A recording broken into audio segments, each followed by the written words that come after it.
جس وقت ملک الموت دل کی رگ کو چھوتی ہے تو اس وقت لوگوں کو پہچانا موقوف ہو جاتا ہے، زبان بند ہو جاتی ہے اور آدمی دنیا کی سب چیزوں کو بھول جاتا ہے۔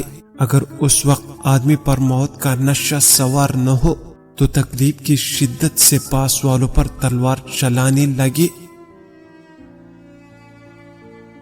عمدہ لباس کی حریص، کفن کو یاد رکھ، عمدہ مکان کی شیدائی، قبر کا گڑا مت بھول، عمدہ غذاؤں کی دل دادا، ایک روز تو کیڑوں مکوڑوں کی خوراک بنے گا۔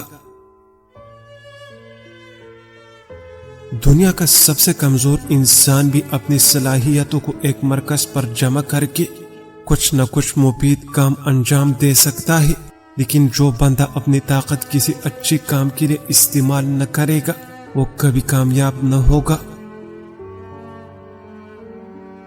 ملک صرف خطہ زمین کا نام نہیں ہے، یہ ایک امانت ہے، ایک محبت، ایک مقصد کا نام ہے۔ اس دنیا میں ایسے بہت سے لوگ ہیں جن کا کوئی مقصد ہی نہیں کہ کیا کرنا ہے اور کیا نہیں۔ اگر کوشش کرتی بھی ہے تو ان کو یہ نہیں پتہ ہوتا کہ کس چیز کے لیے کوشش کر رہی ہیں۔ جس طرح کئی قسم کی بیج کو کاشت کرنے سے زمین زرخیز ہو جاتی ہے، اس طرح مختلف عنوانات پر کتابوں کا مطالعہ انسان کی دماغ کو منور اور روشن کر سکتا ہے۔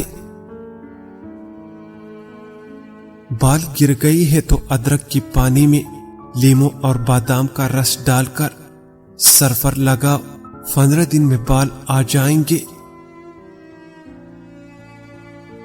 خشک مزاج شخص کسی بھی انسان میں اچھائی کو نہیں دیکھتا اور ہر انسان میں برائی کو تلاش کرتا ہے۔ وہ تاریکی میں دیکھتا ہے اور اجالے میں اندھا بن جاتا ہے۔